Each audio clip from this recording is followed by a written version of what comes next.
yo quiero recordar que yo no vengo en calidad del Gobierno, sino del partido, por tanto no me corresponde a mí, más allá de que le he trasladado, por supuesto,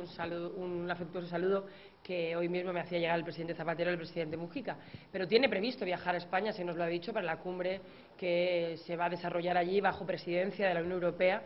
y que para España es una prioridad.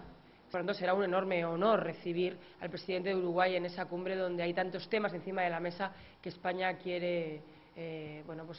den pasos hacia adelante.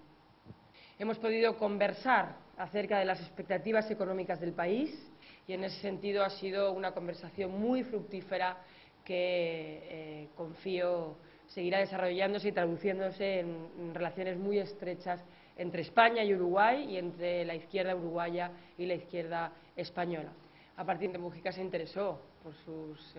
ciudadanos y estuvimos hablando de la situación que hay en este momento en España. Yo le he explicado que para el Gobierno del presidente Zapatero la política social y los ciudadanos más vulnerables en esta crisis son una prioridad.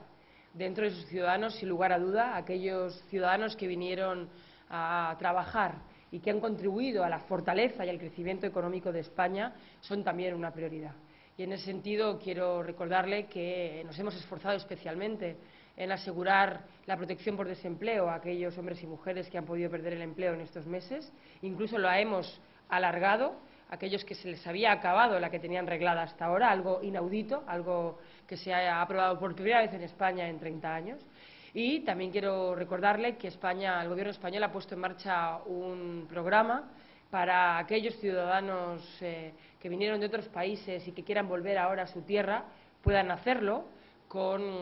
recibiendo su protección por desempleo de una forma más ágil y, por tanto, a la vez con una mayor cuantía en menos tiempo, que les permita volver con dignidad y que les permita, por tanto, si así lo desean, volver a su país con esa protección cubierta.